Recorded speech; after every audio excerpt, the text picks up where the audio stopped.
जब दिन चल रहा हो बिजी और चाहिए थोड़ा ब्रेक।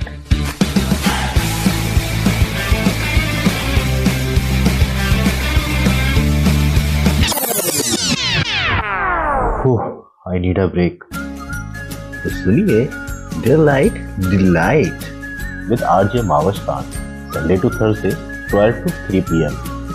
रेडियो वही अपना FM 107। अस्सलाम वालेकुम लिसनर्स, एक दफा फिर हम आपको कहेंगे वेलकम और मेरे साथ इस वक्त मौजूद हैं ईआरडीसी के एक्सपर्ट्स जिनको हम कहेंगे अपने शो में वेलकम। जी जी जी जी जी ईआरडीसी के एक्सपर्ट्स हमारे साथ मौजूद हैं, उनको वेलकम करते हैं शो में। हेलो, अस्सलाम वालेकुम। वालेकुम अस्सलाम साहल, कैसे हैं आप? अल्हम्दुलिल्लाह बिल्कुल ठीक ठाक। उम्मीद है आप भी खैरियत से होंगे। जी अल्हम्दुलिल्लाह, मैं बिल्कुल ठीक ठाक हूँ और यही मेरी भी उम्मीद है। मौसम कैसा चल रहा है कराची का आप साहल?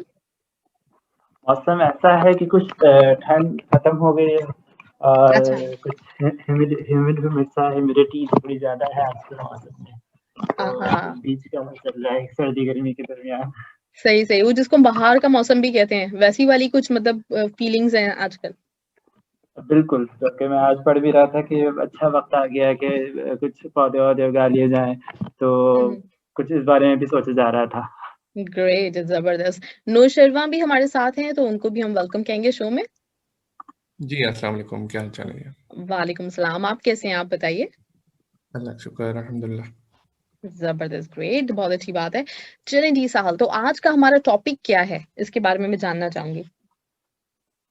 जी, अच्छा, पिछले दिनों हम बात कर रहे थे कि हम अपने फैमिली रोल्स को किस तरह से बेहतर बना सकते हैं। हमने उसमें बहुत सारे पॉइंट्स डिस्कस किए और फिर उसके बाद हमने सवालात पे भी कुछ सेशंस किए।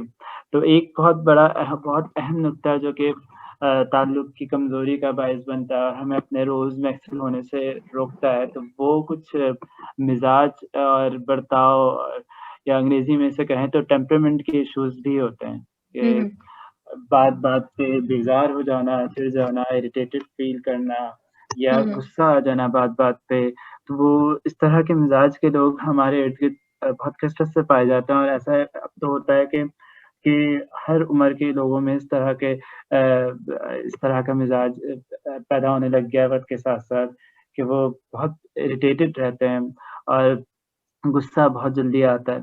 तो सोचा कि इस पे बात की जाए कि किस तरीके से ये टेम्परामेंट इश्यूज़ आते हैं और इन्हें किस तरीके से हल किया जाता है और ये मतलब क्यों ज़रूरी है इन पे बात करना और ये किस तरह हमारे रिलेशनशिप्स को, हमारे रोल्स को हमें अपने रोल्स में उस दर्जे पे आने पे रोक रहे हैं जिस पे होना चाहिए हमें।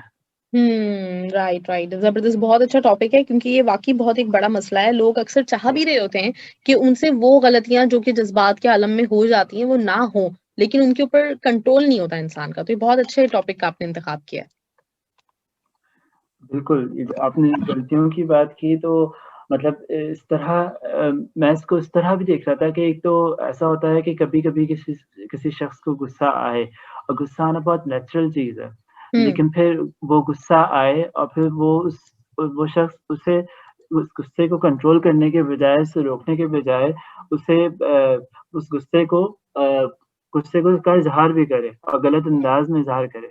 एक ये चीज़ हुई और फिर दूसरा ये कि उस गुस्से को अपने अपने मिज़ाज का हिस्सा बना ले, कि वक़्त के साथ-साथ वो उसकी शख्सियत इस तरह की बन जाए, उसका मिज़ाज इस तरह का बन जाए कि वो मुसलसल गुस्से में ही रहता है और उसके आस-पास मौजूद हर शख्स को पता है कि भई इससे तो बात करना बड़ा मुश्किल काम है और इसके बारे में कुछ इस तरह से मशहूर हो जाए कि भई ये शख्स तो अभी आपने कुछ कहा और ये इसने चिड़चिड़ा होके जो है ना इसने ऐसा जवाब देना है, तो क्या अब अगली दफ़ा आप बात ही नहीं कर रहे हैं इससे। तो ये चीज़ तो बहुत आ चुकी है कि हम इर्द-गिर्द बहुत से ऐसे लोगों को देख रहे हैं जो इस तरह की मिज़ाज का है, इस तरह की लेबलिंग का शिकार हैं या फिर ये कि इस तरह की चीज़ को उन्होंने अपने ऊपर मुसल्लत कर लिया है और वो अब उसी में रहते हैं और वो उनकी शख्सियत का हिस्सा बन चुका है। एग्जैक्टली। तो बहुत अहम चीज़ है, इस पे बात करने की ज़रूरत थी, तो आज इंशाल्लाह बात करते हैं इस पे। बिल्कुल, बहुत अच्छा टॉपिक है जी। तो इस पे मेरे ख्याल से एक पैटर्न आप भी समझ गए होंगे कि जब भी हम इस तरह की किसी मौजू पे बात करते हैं तो हम पहले उसके कुछ इंडिकेटर्स या उनके कॉजेज़ पे बात करते हैं। तो आज भी जी इंडिकेटर्स से ही शुरू करेंगे कि वो जी जी कि एक तो ये है कि कभी-कभी आपको गुस्सा आ जाए, कभी कोई ऐसी बात हो जाए जिस पे आपको ऐसा महसूस हो कि ये चीज़ नहीं होनी चाहिए थी और अब आप मतलब गुस्सा आ जाता है, वैसे आपको कभी भी इस तरह से होता है। लेकिन एक ये चीज़ कि वो आपके मुस्तकिल रवैया बन जाए आपका, हम्म आपके मिज़ाज का हिस्सा बन जाए, तो उसका इंडिकेटर्स कुछ जैसे पीछे भी मैंने बात की तो उसको ज़रा वाज़ेह अंदाज़ में मैं अभी खोल देता हूँ कि एक तो ये इंडिकेटर कि आप जल्दी और बहुत ज़्यादा फ्रीक्वेंटली आप हम्म इरिटेटेड हो जाते हैं। कोई भी हम्म छोटी-सी बात हो, आप उस पे बर्दाश्त या सब्र करने के बजाय आप फ़ौरन उस पे ज़िद हो जाते हैं। हम्म ये पहला इंडिकेटर है कि आपका मिज़ाज अब जो है अब आप इस ये जो आप कर रहे हैं, ये अब आपका मुस्तकिल रवैया बनता जा रहा है। अब आपका मिज़ाज इस तरह का बन गया है और अब आपका मिज़ाज इस तरह का बिगड़ गया है कि अब आप फ़ौरन बात-बात पे कुछ भी सोचने समझे बगैर आप बस इरिटेट हो जाते हैं। और ये बहुत हम्म जल्दी काम होता है और ये दिन में बहुत बहुत बार होता है। इसका अंदाज़ा आपको इस तरह भी हो सकता है कि आपके इर्द-गिर्द के लोग जो है वो किस तरह से फ़ील करते हैं आपकी मौजूदगी में। तो दूसरा हम्म इंडिकेटर यही है कि बैड टेम्परामेंट का या बुरे मिज़ाज का कि आपके आस-पास मौजूद लोग वो आप जब भी आप उस माहौल में मौजूद हो तो वो माहौल उनके लिए एक थ्रेटनिंग माहौल बन जाता है। मतलब कि वो उस माहौल में रिस्पेक्टेड फ़ील नहीं करते हैं। हम्म वो एन्जॉयबल फ़ील नहीं करते हैं। तो कुछ ऐसा हम्म मामला हो जाए कि भई आपको देखते ही लोग इधर-उधर होना शुरू हो जाएँ या आपके बारे में ये मशहूर होना शुरू हो जाए कि भई आपका तो मिज़ाज ही ख़राब रहता है। हम्म तो ये बहुत अच्छी इंडिकेशन है क्योंकि अगर आपका मुस्तकिल रवैया इस तरह का है कि आप बहुत ज़्यादा इरिटेटेड हो रहे हैं, तो ज़ाहिर-सी बात है वो आपको इतनी जल्दी नहीं खुद से मतलब खुद ही आपको इतनी जल्दी एहसास नहीं होगा, जितना जल्दी आपके इर्द-गिर्द के लोग बताएँगे क्योंकि वो सबसे ज़्यादा अफ़ेक्ट होते हैं इसकी वज़ह से। हम्म आप भी कभी-कभी मतलब आप अपने तैश में आके, गुस्से में आके कुछ ऐसे डिसीज़न्स ले जाते हैं या फिर कोई ऐसी बात बोल जाते हैं जिसका आपको एहसास होता है। लेकिन आपके मिज़ाज का शिकार सबसे ज़्यादा आपके इर्द-गिर्द लोग, ख़ास तौर पे आपकी प्राइवेट लाइफ़ में मौजूद जो आपके इमीडिएट फैमिली होती है, वो लोग होते हैं आपके मिज़ाज का शिकार। क्योंकि एग्जैक्टली बाहर के लोग तो आपका वो मिज़ाज नहीं देख पाते ना, वो रवैया नहीं देख पाते जो कि जिसमें आप कॉन्स्टेंटली रहते हैं। बाहर तो आपको हम्म कुछ एहतियातें बरतनी पड़ती हैं। एग्जैक्टली तो बिल्कुल सबसे सही पहले वो लोग शिकार होते हैं। हम्म तो ये कुछ इंडिकेटर्स हैं। हम्म जी नौ शर्मा आप कुछ कहना चाहेंगे जी, जिस तरह सहल ने कहा कि ये अ, यानी एक जो मिजाज अगर आपका यानी नेगेटिव हो रहा है तो उसका एक और इंडिकेटर ये भी हो सकता है कि जो आप यानी रिएक्शनरी मोड में हैं, आप यानी प्रोएक्टिव थिंकिंग नहीं कर रहे, मतलब मूड आप एक्सटर्नल जो स्टिमुलेंट्स हैं वो आपको आपको आप जो है ना अपने ऊपर उसको असरअंदाज होने दे रहे हैं। हम्म तो ये इसकी एक यानी ये भी इस बात का इंडिकेटर है कि आप कि अपनी सेल्फ अवेयरनेस नहीं है, क्योंकि यानी जिस बंदे की सेल्फ अवेयरनेस होती है वो एक्सटर्नल यानी जो मामलात होते हैं उनको बहुत आसानी से अपने ऊपर नहीं असरअंदाज होने देता। वो जो उसको पता होता है कि क्या चीज़ मुझे ट्रिगर करती है और क्या चीज़ नहीं करती, तो वो पहले से ही अपनी तैयारी कर लेता है। हम्म तो ये कुछ वजूहत थी। आगे सहल ये हम जो है एक इस पर भी बात कर लें कि ये मिजाज पर काम करना ज़रूरी हुँ, क्यों है, क्या क्या अहमियत है इसकी। तो हम्म इसमें जिस तरह हम जो पूरा हमारा एक जो थीम है हम्म तरबियत के हवाले से, तो उसमें भी तरबियत को हम तो अगर हम्म आपका यानी आपको पता है तरबियत का यानी तरीका क्या होना चाहिए और सारी आपको थ्योरी तो पता है, लेकिन आपका वो मिजाज ही नहीं है, वो आप बस रिएक्शनरी मोड में आ जाते हैं, तो वो तरबियत आप नहीं कर सकेंगे। हम्म और दूसरी इसके बरक्स भी अगर आपका मिजाज नहीं आता तो दोनों हम्म चीजें यानी हैंड इन हैंड चलती हैं। नो शर्मा दोनों की चीजें आवाज जरूर थोड़ी होती ब्रेक हो रही है काफी हैं। तो एक वजह ये है जी कि अपने मिजाज पर काम करना। जी, आवाज काफी ब्रेक हो रही है नुशरवा की। तो जी साहल जी जी कल जी जी कंटिन्यू करो। जी जी जी बिल्कुल। हम्म बिल्कुल नौशेवान साहब ने बहुत अच्छी बात कही कि मिजाज पे काम करना इसलिए ज़रूरी है कि हम तरबिया के जो मकसद है उसको पूरा कर सकें। अब हम्म जिस तरह अभी बताया इन्होंने कि तरबिया के का मायने मायने ये है कि आप फ़हम नाफ़े हासिल भी कर सकें और मुंतकिल भी कर सकें, और साथ उसके साथ ज़रूरी है कि आप एक ऐसा मिजाज रखते हो जो जो ये काम करने में आसानी भी पैदा कर सके। अब हम्म आपने देखा होगा कि ऐसे बहुत से पेरेंट को, ख़ुसूसी तौर पे ऐसे वालिद को जो कि घर पे आते हैं और बस फिर उन्हें उनका मिज़ाज कुछ इस तरह का वाक़ई हुआ है कि उनके आते ही बच्चे इधर-उधर होना शुरू हो जाते हैं, कि मतलब एक तरह का कर्फ्यू लग जाता है घर पे। और वो हम्म जो मुकालमा, वो जो कन्वर्सेशन, वो जो ताल्लुक ज़रूरी है तरबियत के लिए, वो उस बात तक, वहाँ तक चीज़ आ ही नहीं पाती है। हम्म उस लेवल तक आ ही नहीं पाती है कि तरबिया का काम पूरे अंदाज़ में एक होलिस्टिक वे में हो सके। बल्कि हम्म सादा अल्फ़ाज़ में तरबिया हो सके। तरबिया के लिए तो ज़रूरी है कि मुकालमा भी हो, और मुकालमा के लिए ज़रूरी है कि ताल्लुक हो, रिलेशनशिप हो। तो रिलेशनशिप एक ऐसे शख्स से डेवलप करना, बिल्ड करना और फिर उसे मेंटेन रखना बहुत मुश्किल है, जिसका मिज़ाज इस तरह का हो कि वो इस तरह का हो जाए कि आप उसके बारे में खुद ही दूर से कह सकें कि भई ये ज़्यादा देर, मतलब थोड़ी-सी देर में अब ये इरिटेट हो जाएँगे, अब इन्हें हम्म गुस्सा आ जाएगा, अब हम्म ये जो है ना, अब मतलब अब ये कुछ इस तरह की बातें कहेंगे कि जिससे जो है ना हर को सबकी इज़्ज़त नफ्स मजरूह होगी। तो ये एग्जैक्टली चीज़ बहुत ज़रूरी है कि हम मिज़ाज मिज़ाज पे काम करने का मतलब भी जान सकें, और मिज़ाज पे काम क्यों करना है ये भी जान सकें। और जो बात हम्म नौशरवान भाई ने कही कि ये एक शख्स जो कि खुद को नहीं जानता है, जिसके अपने बारे में आगाही नहीं है, हम्म उसके लिए बहुत आसान है कि वो अपने साइकोलॉजिकल स्टेट के फ्लो में बह जाए। हम्म उसके लिए वो खुद अपने आप को कंट्रोल ही नहीं कर सकता है ना, उसे पता ही नहीं है कि वो किन चीज़ों से इरिटेट होता है, उसे हम्म ये नहीं पता कि वो क्यों इरिटेट हो जाता है।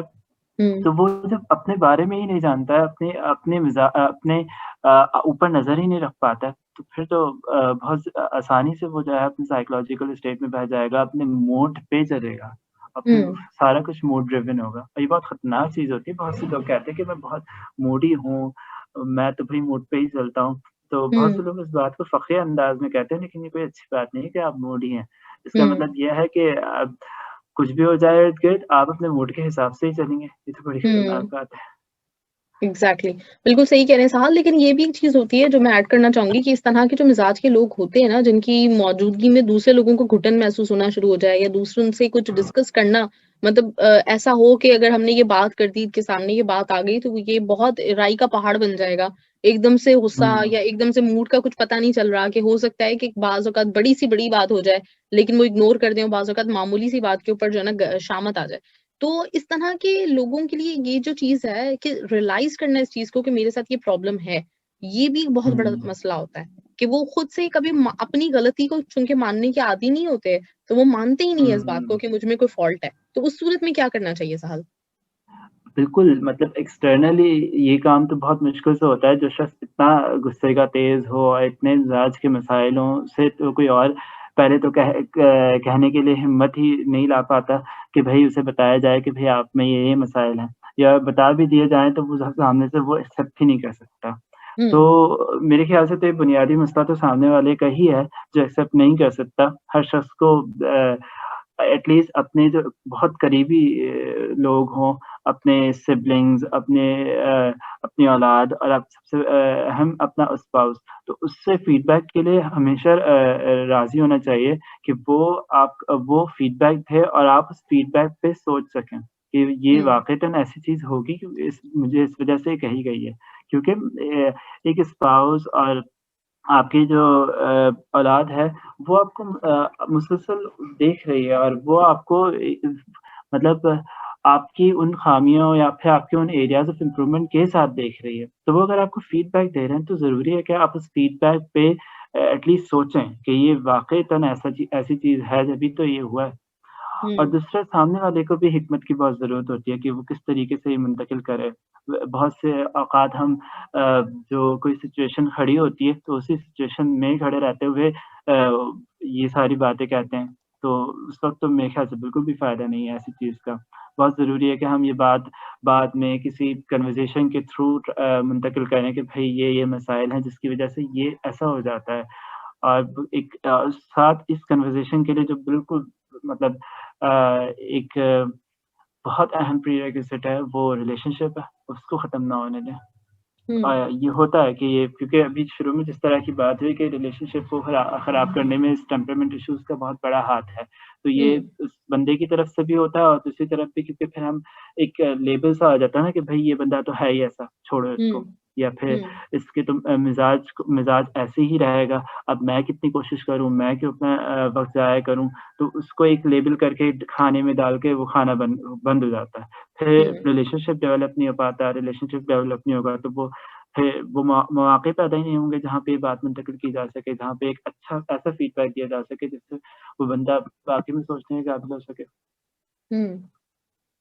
जी एग्जैक्टली। सर। बाकी ये जो मैं कॉजेज़ की बात कर रहा था तो इसमें एक बहुत अहम चीज़ हमारा जो इस वक़्त मौजूद रूटीन है हमारा, हम किस तरह से अपनी हमारा जो ओवरऑल लाइफ़स्टाइल है, जिसमें हमारे पास टाइम मैनेजमेंट के भी इश्यूज़ हैं और दूसरा इस टाइम मैनेजमेंट के इश्यूज़ के बाइस या फिर इसके साथ ही पैरेलल चलता हुआ एक दूसरा इश्यू हमारी फ़िज़िकल और मेंटल हेल्थ भी है, कि हम उसके लिए उसकी बेहतरी के लिए वक़्त नहीं निकाल पाते हैं। हमारे पास दिन भर में कोई स्पेस ही नहीं है जहाँ पे हम अपने अपनी फ़िज़िकल हेल्थ या मेंटल हेल्थ पे बात कर सकें। मेंटल हेल्थ तो फिर बहुत से लोगों के नज़दीक बहुत दूर की बात हो जाएगी। हम तो फ़िज़िकल हेल्थ के बारे में जब भी सोचते हैं जब हम पे कोई बीमारी लाहक होती है।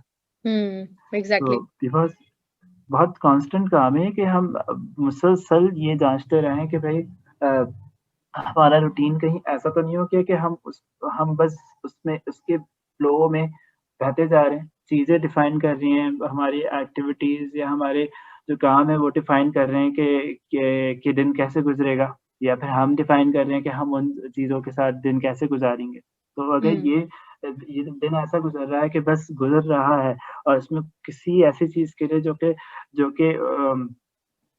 कि फ़िज़िकल हेल्थ या मेंटल हेल्थ से मुताल्लिक हो उसके लिए स्पेस नहीं है, तो फिर बहुत मुमकिन है कि आप जल्द ही अपने मिज़ाज पे काबू नहीं रख पाएँगे क्योंकि अब मामला कुछ ऐसा हो गया ना कि अब आपकी की जिस भी तरह की मेंटल लैंडस्केप बनेगा आपका या जिस भी तरह की आपकी साइकोलॉजिकल स्टेट होगी आप उसके फ्लो में आ जाएँगे। एग्जैक्टली, बिल्कुल सही बात है। बिल्कुल। अच्छा, एक चीज़ जो हमने अपने मिज़ाज में भी अगर हम देखें, हमारी कौम का एक मिज़ाज सा बनता जा रहा है काफ़ी अरसे से कि हमें हर चीज़ में ना बहुत थ्रिल चाहिए होता है। हर चीज़ मतलब कोई भी अगर कोई खुशी है, कोई भी चीज़ है तो उसके ऊपर हम बहुत ज़्यादा जज़्बातीपन का मुज़ाहिरा करते हैं। हर चीज़, चाहे वो खेल हो, चाहे घरेलू कोई मामलात हों, अगर किसी ने कोई एक बात बोली, किसी मतलब हमें तंज़ किया कुछ भी, तो हम उससे बढ़कर जवाब देंगे। अगर कोई छोटी-सी बात है तो उसके ऊपर बाकायदा हंगामा हो जाएगा। और अगर कोई खुशी है तो वो चीख-चीख के ज़ाहिर करेंगे। कुछ मतलब अरसे से मैं ये चीज़ देख रही हूँ या पता नहीं, शायद हो सकता है हुँ। ऐसे ही हो, शुरू से हमने अपने बचपन से ऑब्ज़र्व की हो कि हमारे मिज़ाज में एक शिद्दत भी आती जा रही है हर चीज़ के मामले में। तो जैसे मिज़ाज के ऊपर आप बात कर रहे हैं कि गुस्सा या कोई भी हुँ। चीज़ आप कंट्रोल नहीं रख पाते, तो ये भी एक मतलब मुझे लगता है कि एक वो बन गया हमारा मिज़ाज और हम इसके ऊपर बहुत प्राउड भी फ़ील करते हैं कि हम हर चीज़ को लेके बहुत जज़्बाती हैं। बिल्कुल, ये आपने बहुत अच्छा खाका खींचा है और ये आपने बहुत मतलब एक जो कलेक्टिव प्रॉब्लम है कि एक सोसाइटी में हमारा मिज़ाज इस तरह का बन चुका है कि हम एक्सट्रीम्स में जीते हैं। से हुँ, लेके आपने घर तक की बात की कि घर में भी हम एक छोटी-सी बात को ऐसे खींचते हैं, इस कदर खींचतान करते हैं कि वो जो आपने बात कही कि राई का पहाड़ बना देते हैं, तो वो इस तरह की कुछ मामलात बन जाते हैं। तो दोनों ही सूरतों में मुझे बिल्कुल ऐसा लगता है कि एक तो ये बात भी कि मेरा ख़्याल है कि पहले शायद ऐसा नहीं होता था, पहले हम इतना ज़्यादा एक्सट्रीम्स में नहीं होते थे, वक़्त के साथ-साथ ये एक्सट्रीम्स बढ़ते जा रहे हैं। और एक एक प्रॉब्लम जो मुझे एक कॉज़ जो मुझे लगता है वो पहला जो अभी मैंने बात की कि लैक ऑफ सेल्फ अवेयरनेस कि हमें खुद आगाही नहीं है, हमें पता ही नहीं है कि हमारी नज़र हम अपने आप पर नहीं है, कि हमें किस चीज़ की कितनी ज़रूरत है या किस चीज़ को किस तरीके से करना है या कौन-सी चीज़ें हैं जो हमें ट्रिगर करती हैं, कौन सी चीज़ें हैं जो हमें इरिटेट कर सकते हैं। एक ये चीज़ और दूसरा ये है कि इस चीज़ को हासिल करने के लिए जो जिस तरह की इंटेलेक्चुअल लेवल की ज़रूरत है ना, जो हमें इल्म चाहिए, वो नहीं है। हम्म तो हम्म एक ये बात है कि खुशियाँ मनाने के लिए भी, दुःख मनाने के लिए भी किसी किसी किस्म का एक कोई स्टैंडर्ड्स होते हैं, या फिर स्टैंडर्ड्स के बजाय ये लफ्ज़ कहा जा सकता है कि आपकी इंटेलेक्चुअल लेवल कुछ चीज़ें तय करता है कि भई खुशी मनाने का तरीका कुछ इस तरह से होना चाहिए, या फिर अगर आप किसी चीज़ से नाखुश हैं, तो उस चीज़ का इज़हार करने का तरीका कुछ इस तरह से होना चाहिए। ज़ाहिर-सी हम्म बात है, हम इंसान हैं, हम बहुत से वाक़यात से या बहुत से लोगों की कुछ बातों से नाखुश हो सकते हैं, और ज़रूरी है कि हम अगर नाखुश हो तो बताएँ भी, इज़हार भी करें उसका। वो हम्म उसके इज़हार हम देखते हैं अपनी सोसाइटी में कि किस तरीके से लोग करते हैं कि गुस्सा करना, और अगर कोई ऐसा वाक़या हुआ हो कि शहर में जो कि जिससे कोई इस तरह का नुकसान हो, तो फिर उस पे सड़कों पे निकल आना, इस तरह की चीज़ें। तो ये जो आपने बात कही कि एक ये कलेक्टिव इश्यू भी है हमारी सोसाइटी का, हमारे घरों में भी ये चीज़ मसाइल मौजूद हैं। तो वो एक इंटेलेक्चुअल उस लेवल तक नहीं पहुँचने का नतीजा है कि हम उस तरह का इल्म हासिल ही नहीं करते हैं जो कि इन सब चीज़ों को डिफ़ाइन करने में मदद करे। ये हम्म कुछ मेरे यहाँ से कुछ सहल फ़लसफ़ियाना जवाब हो गया, लेकिन जी, जी, नौशवान भाई। जी हाँ जी, मेरा ख्याल है कि जिस तरह आपने कहा कि हमारा जो यानी ओवरऑल पूरी कौम का लाइफस्टाइल यानी इस दौर में हम रह रहे हैं, उसमें इस हुँ, इन चीज़ों के बारे में सोचने का टाइम ही नहीं है हमारी। एक बहुत ही एक यानी तेज़ हमारी ज़िंदगी हो गई है। हर वक़्त बंदा मसरूफ़ है और जो है ना ये थोड़ा स्लो डाउन नहीं बंदा कर पा रहा, ताकि कोई फ्री टाइम निकले तो फिर हुँ, इस इन चीज़ों के बारे में सोचे ना, इल्म हासिल करे। वो तो एक अपनी रूटीन से यानी जिस तरह कहते हैं ऑटो पायलट पे बस खुद सी ज़िंदगी चल रही है। तो सुभान यानी ऑटो नेचर से हम पायलट। दूर हैं, इस चीज़ हम्म का टाइम नहीं है। हम्म नेचर यानी से बहुत फ़र्क पड़ता है, यानी आप ओवरऑल जो उसकी वजह से यानी ये रिएक्शनरी मोड आता है, तो उसमें भी कुछ सजेशन दिए हैं कि अपना अपना थोड़ा रफ्तार जो है ज़िंदगी की उसको थोड़ा आहिस्ता किया जाए और थोड़ा नेचर में वक़्त गुज़ारा जाए। हम्म कुछ जिस तरह प्रैक्टिकल सजेशन है कि यानी सूरज में हमें मौका ही नहीं मिलता बाहर निकलने का। यानी सुबह यानी ऑफिस में हैं, पूरा दिन एक घर के अंदर हैं या ऑफिस के अंदर हैं, जब घर आए तब भी जो है वो अंदर हैं। कोई अ, अ, अ, जिस तरह नेचर के करीब बच्चों के भी हाल है वो, और पार्क में कोई खेलना, ये तो अब मतलब बहुत पुरानी बातें हो गई हैं। बच्चे भी बड़े भी पूरा दिन यानी मोबाइल पे ही लगे हुए हैं। तो हम्म एक ओवरऑल जो है ना लाइफस्टाइल नेचर से दूर है और स्ट्रेस लेवल हाई हो गया। तो इसके बारे में भी एक ये सजेशन ये है कि नेट पे भी आप सर्च करेंगे तो स्ट्रेस टेस्ट अवेलेबल हैं, क्वेश्चनियर्स होते हैं, उसमें हम्म आप अपना स्ट्रेस लेवल जज कर सकता है हर कोई। तो वो एक अगर हर कोई करे, उसमें फिर राइट उससे फिर मजीद सजेशंस आपके इंडिविजुअली ना हर किसी को मिल सकती हैं कि कैसे अपना क्या क्या है उनका स्ट्रेस लेवल, किस वजह। हम्म जी माइक म्यूट हुआ है जी ना जी, शर्मा मेरे हाँ जी। ख़्याल से जी, हम्म नौशवान भाई ने जो बात की अभी, वो मेरे जी ख़्याल से आप सहाना बोले। हम्म पहली सजेशन के तौर पे जा सकती है कि नेचर से क्लोज होने की बहुत ज़रूरत है। ये एग्जैक्टली एक नेचर थेरेपी भी होती है, और जो मैंने बात की कि फिजिकल हेल्थ और मेंटल हेल्थ, तो मुझे हमेशा से लगता है कि मेंटल हेल्थ के का असर आपकी फिजिकल हेल्थ पे भी होता है। आपकी फिजिकल हेल्थ का मेंटल हेल्थ पे भी होता है कि आप मतलब ये दोनों एक दूसरे के डायरेक्टली प्रोपोर्शनल हैं। तो ये जो बात कही गई है कि नेचर से के करीब तर होना बहुत ज़रूरी है। बहुत ज़रूरी है कि हम एक ऐसे लाइफ़स्टाइल में हों जहाँ पे नेचर, फितरत हमारे हम उसका हिस्सा हो, और एक हम्म अहम हिस्सा हो, एक बड़ा हिस्सा हो। हम्म तो ये चीज़ हमारे मेंटल हेल्थ पे असर कर रही है, हमारे स्ट्रेस पे जो हम जितना स्ट्रेस्ड हैं उस रोज़ो शब में, तो उसको अनडू करने में हेल्प करेगी, और फिर वाक़ईतन हमें कुछ सोचने समझने का मौका मिलेगा जब हमारा ज़हन क्लियर होगा। क्योंकि हमारे हम्म अंदर की दुनिया अच्छी होगी, तो फिर हम अपने बाहर की दुनिया पे भी काम कर सकेंगे। और हम्म नौशवान भाई ने ये बात ऐड किया, वो माशाल्लाह इस्लामाबाद में रहते हैं, तो वहाँ तो ये वाओ। पार्ट मतलब ये चीज़ बहुत करीबी है। बिल्कुल बिल्कुल। अच्छा नौशरवान की आज कुछ इंटरनेट कनेक्शन है लेकिन का प्रॉब्लम है, लेकिन उन्होंने जितने भी पॉइंट्स अभी तक डिस्कस किए हैं बहुत कमाल के पॉइंट्स हैं और बात बिल्कुल वाकई सही है कि हम लोग चूंकि अपनी फितरत से नेचर से बिल्कुल दूर हैं, तो इसलिए इस तरह की सारी जो चीजें हैं ना, हम लोग मतलब एसी रूम में बैठे रहते हैं पूरे पूरे दिन और एक के बाद एक हमारी लगी बंदी सी रूटीन है जिसके ऊपर हमने काम करना होता है और हम लोग बिल्कुल मतलब रोबोटिक लाइफ गुजार रहे हैं। और जाहिर सी बात है हम चूंकि रोबोट के तौर पे बनाए तो गए ही नहीं है, तो इसलिए वो फिर जब हमारा मतलब वो एक होता है कि कहीं पे तो हमारे जज्बात निकलने हैं तो वो फिर कुछ ज्यादा ही निकल जाते हैं। तो ये हमारे साथ शायद सीन होता है कि हम लोग अपनी जो एक जो हमारा लाइफ स्टाइल होना चाहिए, जिस तरीके से हमें अपनी जिंदगी को जीना चाहिए, हम चूंकि वो जी नहीं रहे तो फिर वो जज्बाती और एक्सट्रीम पे सारी सारी चीजें निकलती हैं। अच्छा एक चीज सवाल जो मैं पूछना चाह रही हूँ कि बड़े जब हो जाते हैं ना लोग, जैसे 25 30 35, उसके बाद अगर किसी का बंदे का ये वाला बिहेवियर है जो बहुत ज्यादा हर चीज को एक्सट्रीम पे लेके है, बहुत ज्यादा वो गुस्सा करता है एक बात पे, या फिर अचानक से उसको अपने उसके ऊपर जज्बात के ऊपर कोई कंट्रोल नहीं रहता, तो उस बंदे को समझाना, जैसे तो आपने कहा कि अगर वो सेल्फ को रियलाइज कर ले इस बात को, अगर कोई समझने पे तैयार हो, मैं समझूं कि मेरे अंदर ये खामी है, मैं अपने आप को देखती रहती हूँ, जज करती रहती हूँ, तो ये तो बहुत अच्छी बात है। लेकिन नॉर्मली ऐसा होता है कि जो बहुत इतनी एक्सट्रीम पे होते हैं तो उनको समझाया नहीं जा सकता, बड़ा मुश्किल होता है ये मरहला। तो अगर हम ये काम करें कि हम बचपन से किसी बच्चे को चाहें कि वो जाके एक जरा थोड़ी-सी उसकी शख्सियत ऐसी हो, मजबूत किस्म की शख्सियत हो, बहुत ज़्यादा वो किसी भी मामले पे जज़्बात के बहाव में ना बहे, बल्कि वो अक्ल से काम ले, थोड़ा-सा संभल के, तहम्मुल के साथ काम ले। तो एक बच्चे की शख्सियत पे कैसे हम काम कर सकते हैं, शुरू से?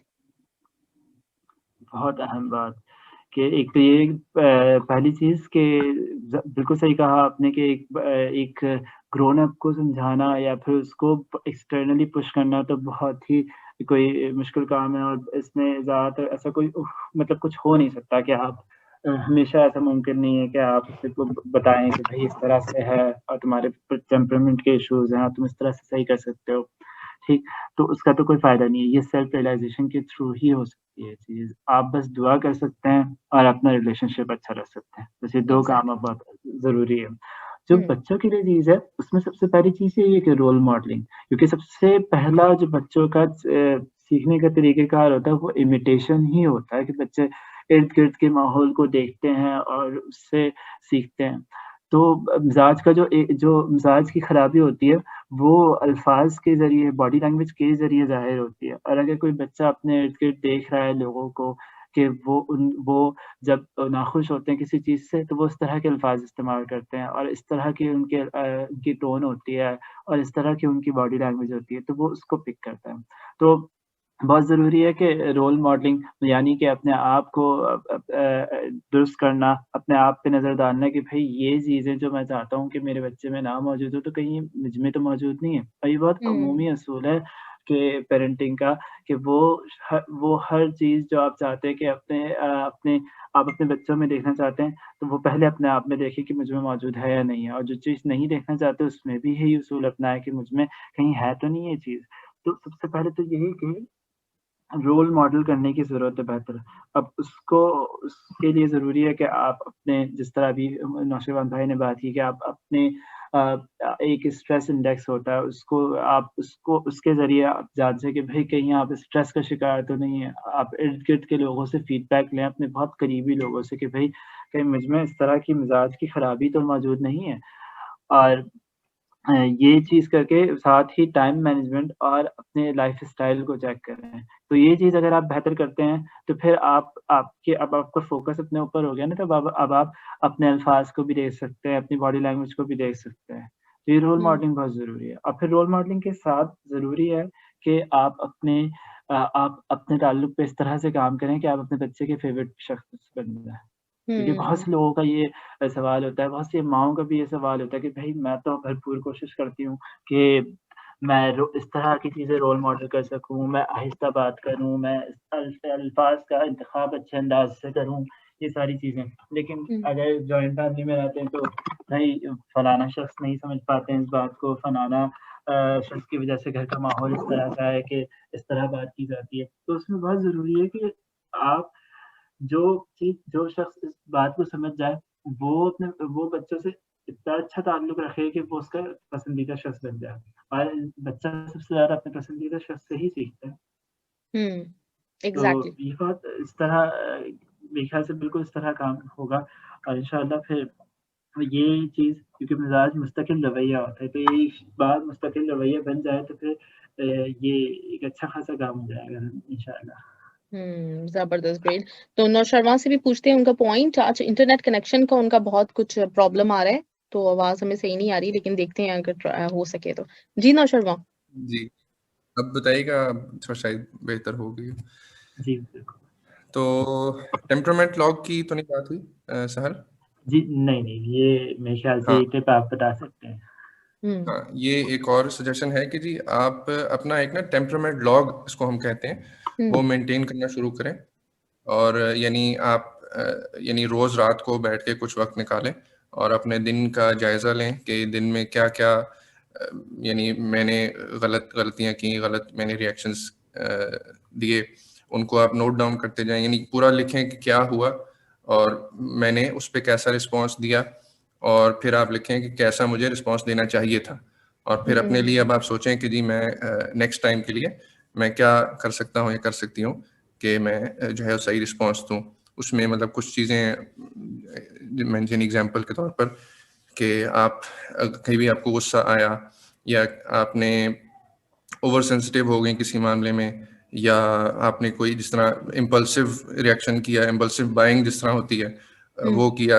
यानी जिस तरह होता है ना कि आप वैसे मार्केट में लेने कुछ और जा रहे हैं, लेकिन देखा बस सेल लगी हुई है तो बस जरूरत नहीं है या नहीं है वो चीज खरीद ली, बाद में आपको ख्याल है जी मैंने तो इसकी जरूरत ही नहीं थी। तो इस तरह की कुछ एग्जांपल्स हैं। कोई चीज आपको बहुत ज्यादा यानी अफसरदा कर दे, बहुत यानी आपको इमोशनली आपका यानी आपको ज्यादा आपका रिएक्शन हो जाए उस वाले से, तो वो आप ये चीजें नोट कर सकते हैं। ये कुछ एग्जांपल्स जो रोज रात को अपने जायजा लिया जा सकता है। जबरदस्त, ग्रेट। ये भी बड़ा अच्छा पॉइंट है, आपने दोनों बड़े अच्छे जबरदस्त पॉइंट्स बताए, एक तो टेम्परामेंट लॉक और दूसरा ये कि स्ट्रेस टेस्ट भी अपना किया जा सकता है, और वो इंटरनेट जो हम हर वक्त यूज करते रहते हैं उसका हम इस तरह से भी इस्तेमाल कर सकते हैं। जबरदस्त। अच्छा, एक बात पे मुझे बड़ी हंसी भी आई है, अभी आपने जो कहा कि वो सेल लगने पे कहीं कुछ गैर जरूरी, तो इसका मतलब है हमारी पूरी कौम जो है वो इस बीमारी का शिकार हुई हुई है। हम सब लोग ही बहुत ज्यादा जज्बाती हैं और हमें कंट्रोल बिल्कुल नहीं आता अपनी अपनी आदत पे। वीडियोस भरी पड़ी है नेट पे। यानी ये देखें ना, ये तो जो ये यानी ये यानी कुछ साल पहले था कि हमारे कौम में ये चीज नहीं थी, और हम देखते थे कि जो यानी मगरब में ये इस तरह की जो ब्लैक फ्राइडेज और इस तरह की सेल्स लगती थी, वहां पे क्या वो जो है ना तूफान बदतमीजी वहां पे होती थी। तो अब जो है ना अफसोस यानी ये है कि हमारे यहाँ भी इस तरह का ये माहौल शुरू हो गया। अल्लाह ताला आसानी फरमाए सबके लिए। सही ये जो बात। आपने बात कही कि हम एक इज्तिमाई तौर पे जज्बाती होते जा रहे हैं, तो ये बहुत बहुत सच्ची बात है ये कि मतलब अभी इम्पल्सिव होना ये होता है, रिएक्टिव होना ये 2 चीज़ें हैं। इसके ऑपोज़िट ये चीज़ है कि एक रिफ्लेक्टिव होना या प्रोएक्टिव होना। मतलब अगर मैं उर्दू में बोलूँ तो एक है कि गैर ज़रूरी तौर पे जज़्बाती होना, दूसरा ये है कि एक ठहराव होना। तो ये आप पिछली कुछ दिहाइयों पहले के लोगों में एक ठहराव देख सकते थे, उनकी तबीयत में, उनके मिज़ाज में एक ठहराव पाया जाता था। अब तो ये ठहराव कहीं मतलब गुम-सा हो गया। बस अब हम इम्पल्सिव ही हैं, जो नाशुमान भाई ने बात की कि इम्पल्सिव बाइंग, तो ये इम्पल्सिव हमारे इम्पल्सिव टॉकिंग भी है हमारे पास, इम्पल्सिव हमारे जो रिएक्शन है, हर तरह का रिएक्शन इम्पल्सिव ही होता है, कुछ इसमें रिफ्लेक्शन नहीं होता। तो उसमें बस ये जो बातें हुई कि बस वक़्त मतलब अपने आप को रोकें, वक़्त निकालें, अपने लाइफ़स्टाइल पे काम करें, नेचर से करीब करो और कुछ ध्यान रखने के लिए कुछ स्ट्रेस इंडेक्स और टेम्परामेंट लॉग इन सब चीज़ों का इस्तेमाल करें। एग्जैक्टली, बिल्कुल सही बात है, बिल्कुल आप सही कह रहे हैं। और उस पे एक दो पॉइंट्स वाकई में मेरे जहन में आए इसी बात से, जो हम सेल के पीछे एकदम से बिल्कुल एकदम से अब हम लोग पागल से हो जाते हैं कि कहीं पे सेल लगी है। इसी के साथ अगर कोई क्रिकेट मैच हो रहा है तो पूरी कौम उस चीज के ऊपर, चाहे मतलब बहुत सारी चीजें, बहुत सारे गेम्स ऐसे हैं जिसमें हमें इतना ज्यादा पता भी नहीं होता, फुटबॉल के बारे में नहीं पता होता, और कुछ गेम्स ऐसे हैं जिसमें हमारा कोई इंटरेस्ट नहीं होता था, लेकिन अब कूल लगने के लिए है ना कि लोग क्या कहेंगे कि हमें इस गेम का पता ही नहीं है, तो हम वो बहुत सारी चीजें, बहुत सारे इमोशंस इसलिए भी जाहिर कर रहे होते हैं कि दुनिया को ये ना लगे कि हम आउट ऑफ द वर्ल्ड चल रहे हैं, हमें कुछ किसी चीज का पता नहीं है। तो ये कुछ रीजंस मतलब ये हैं कि आपको जो भी आप कर रहे हो मतलब मुझे हमेशा लगता है कि जो आपको जितना पता है, आप जितना जिस चीज में इंटरेस्ट रखते हैं, आप उस चीज को ओन जरूर करें। क्योंकि जब हम इस चीज के ऊपर मुकाबलेबाजी में शिकार हो जाते हैं ना कि हमें कपड़ों की जरूरत है या नहीं है, लेकिन फला ले रहा है तो हमें भी लेना चाहिए, फला वो मैच देख रहा है तो हमें भी देखना चाहिए, तो इन चीजों की वजह से हमारा ये मिजाज कुछ आउट ऑफ कंट्रोल होता जा रहा है। हम इसको कंट्रोल कर सकते हैं, लेकिन अगर हम मुकाबलेबाजी की फिजा में ना जी रहे हो तो। बहुत अहम अहम बात, ये जो मुकाबलेबाजी की ना, मेरे ख्याल से इस पे इंशाल्लाह अगर मैंने अभी बात की तो फिर बात तभी हो जाएगी। जी जी बिल्कुल, इंशाल्लाह ताला नेक्स्ट सेशन में हम इसको भी डिस्कस करेंगे। Thank you so much nosh Sharma, आपका बहुत बहुत शुक्रिया। थोड़ा सा इंटरनेट कनेक्शन का प्रॉब्लम था, लेकिन आपने जो पॉइंट्स बताए बहुत ही कमाल के पॉइंट्स थे। और आज मतलब मैं खुद भी जाके देखूंगी कि किस तरह से हम अपना स्ट्रेस टेस्ट कर सकते हैं। और साहल आपका भी बहुत बहुत शुक्रिया, थैंक यू सो मच। जी you are welcome, thank you. Thank you जी साहल, बहुत बहुत बहुत शुक्रिया आप दोनों का, बहुत बहुत शुक्रिया। आज भी हमने अपने इंशाल्लाह ताला हम अपने इमोशंस को कंट्रोल करने पे काफी हद तक अब आइंदा से कामयाब होने की कोशिश जरूर करेंगे इंशाल्लाह। इंशाल्लाह। बस दुआ है कि ये जो सारी बातें हुई हैं, ये जो टिप्स बताई गई हैं, ये जो वजूहात सामने आई हैं, इन पे सबको सुनने वालों को सोचने का मौका मिले और इस पे अमल करने का ही मौका मिले। बस दुआओं में याद रखिएगा और खुद भी दुआ ज़रूर कीजिएगा कि ये सारे मसाइल जो इनमें से जो भी मसला में पाया जाता है, अल्लाह ताला उसको हल करने के लिए कोई रास्ता बना दे। आमीन सुम्मा आमीन इंशाल्लाह ताला। बहुत बहुत शुक्रिया। इंशाल्लाह ताला आप जैसे लोग होंगे ना जो हमारी सोसाइटी में इतनी अच्छी तरीके से इतने मौसर अंदाज में इन मसलों को उजागर कर रहे हैं, उनका हल निकालने के लिए कोशिशें कर रहे हैं, तो इंशाल्लाह ताला वो वक्त दूर नहीं है जब हम इन मसाइल से निजात हासिल कर लेंगे इंशाल्लाह ताला। बहुत शुक्रिया साहल, बहुत बहुत शुक्रिया नौश शर्मा। इंशाल्लाह नेक्स्ट वीक मिलते हैं, ख्याल रखिएगा अपना आप। शुक्रिया, अस्सलाम वालेकुम। वालेकुम सलाम।